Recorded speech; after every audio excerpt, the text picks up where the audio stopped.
Salah satu program yang juga saat ini sedang diseriusi oleh pemerintah adalah Koperasi Desa Merah Putih, Bapak. Bagaimana Anda memandang Koperasi Desa Merah Putih ini memang benar-benar bisa sesuai dengan tujuannya dan tidak lagi menjadi lahan basah begitu, Pak? Jadi gini, koperasi ini sebetulnya hampir terlambat, ya. Koperasi kan lahir tahun 47, 12 Juli 47. 47, 53 tambah 28, 78 tahun. Tidak ada kelihatan perkembangan koperasi. Kenapa? Seluruh kebijakan nasional kita selama ini diarahkan kepada manufaktur yang modal besar, tetapi tidak mengangkat koperasi. Padahal koperasi ini adalah sokok guru bangsa Indonesia.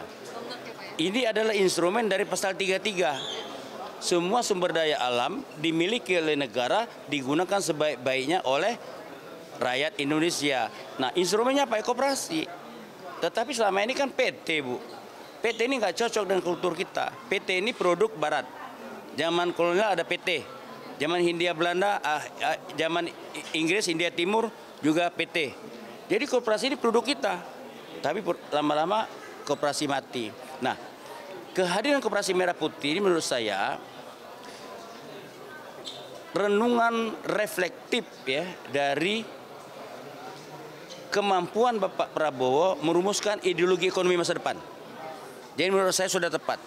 Pak Prabowo punya pandangan ideologi bahwa koperasi adalah jalan kita untuk membangun pemerataan yang dimulai dari desa. Koperasi Merah Putih, ya.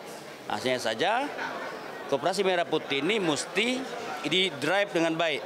Mulai manajerial skill-nya, mulai dari tata kelola manajemennya, tata kelola bisnisnya, dan pencarian potensi daerah untuk dijadikan nilai ekonomis.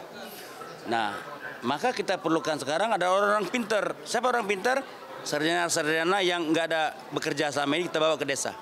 Kalau saya begitu nanti akan datang.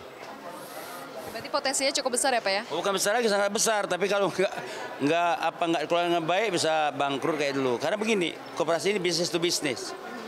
Setiap mau di bisnis ada studi kelayakannya. Nah, studi kelayakan ini dikelola oleh orang pintar di manajer koperasi dan di asesmen oleh Bank Himbara, Bank Negara.